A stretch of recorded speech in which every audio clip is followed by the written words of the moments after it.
We're at the George Sullivan Arena, and as you can see, it's still a little windy and cold. And the reason we're here because we're going to the mushers banquet. I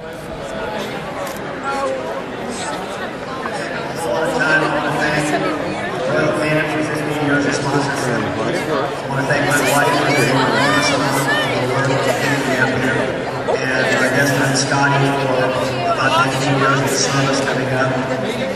We're here at Anchorage for the ceremonial start of the Iditarod.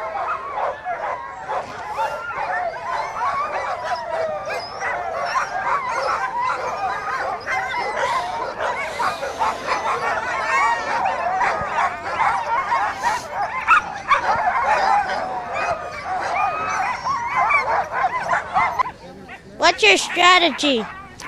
My strategy is to get to Nome with 16 dogs, all in good health, and have a fun race.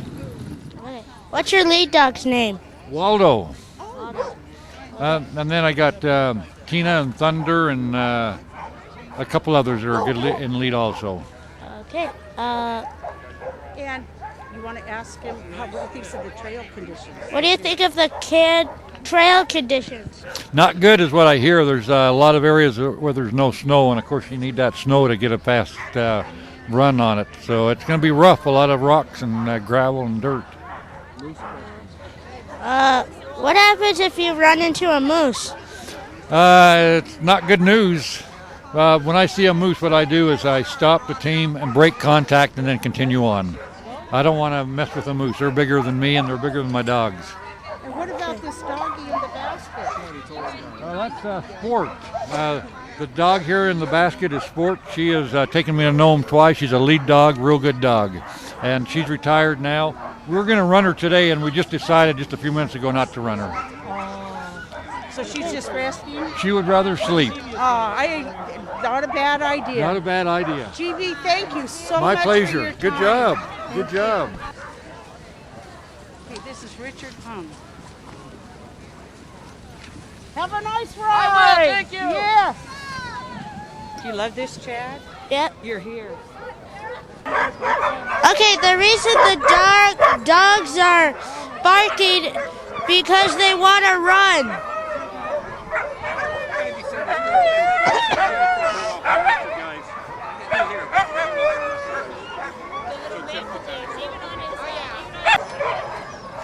This is where the dogs like to stay and keep warm and hang out.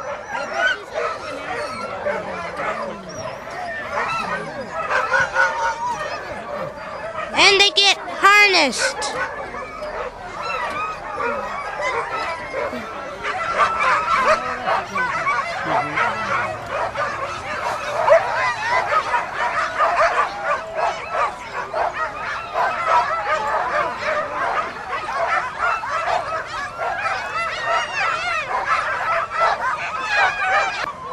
Okay, how'd you like the candy Mrs. Brown gave you?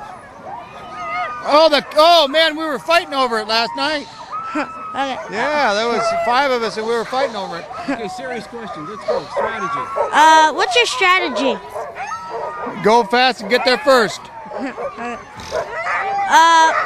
do you think of the trail conditions this year? They're going to be hard and fast and hard and tough.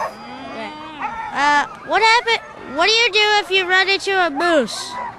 Hope that it goes away. Okay. Now, what about the question all the kids want to know? How do you go to the bathroom?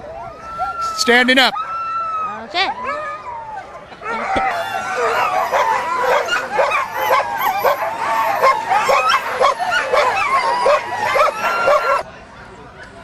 Does it make any difference that you chose 83?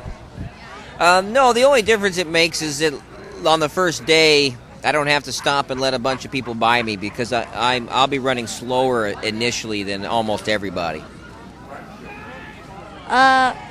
What's your lead dog's name? I have many lead dogs, as every musher does. My best dog, though, his name is Speedy, and some other lead dog names. Other lead dogs I have are named Madam Ice, Jasmine, Brat. Spice, Sugar, and JoJo. What happens if you what do you do if you run into a moose? Well, it depends. Depends on where I run into the moose. Depends on what the moose is like.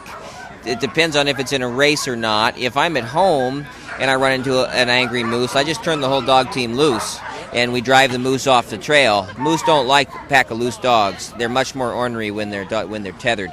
But in the race, that's not practical, and so it would depend on the situation entirely. Okay. What's your strategy? My strategy is to have an excellent time, to go with the flow, and to maintain a positive mental attitude at all costs. Thank you. Somebody told me that you rented a U-Haul to get up here. Not to get here, to get to my last qualifier in Whitehorse, Yukon, and as you can see, these guys travel together as a big ball of fur, and so it was really easy when we broke down to just throw the straw from the truck into the U-Haul. The dogs just jumped in the U-Haul, and we closed me in it with them, because the U-Haul is a little different. You know, it's claustrophobic. There's no windows, no airflow. So I rode in the back with them and make sure they were comfortable and in control. And we went to Whitehorse and finished the race. Red Lantern had a real great run. Everyone had fun, and we made the starting line. This is the Iditarod ceremonial start.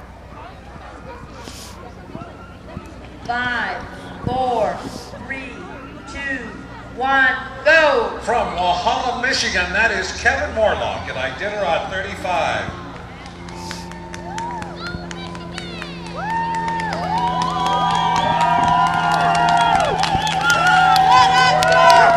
And the mushers and their teams keep on coming in starting position. From Two Rivers, please welcome to the last great race on earth. This is Bruce Milne.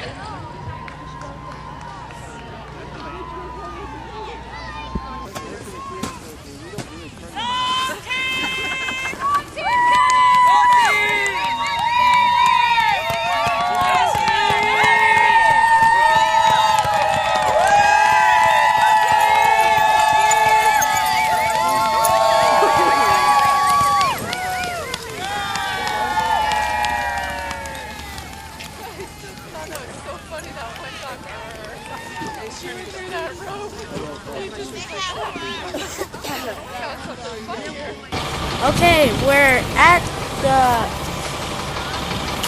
place to park our cars and get on a bus to go see the Iditarod.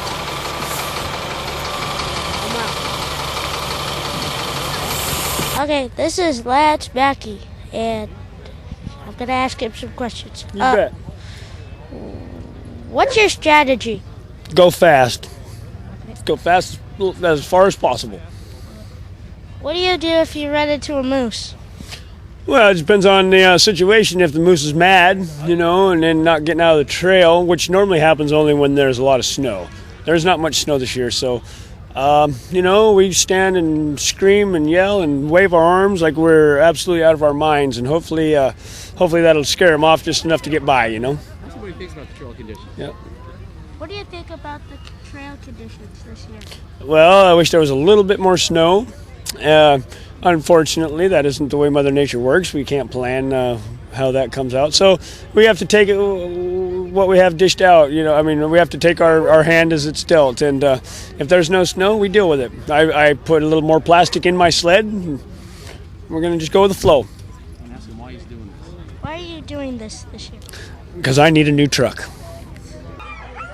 Okay, these are the first dogs to go, and they love to run. They're going to run in about 10 minutes.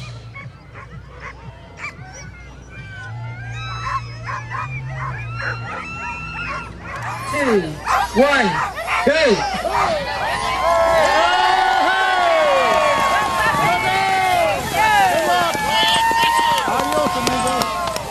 The dogs pee and poop while they run, and it smells.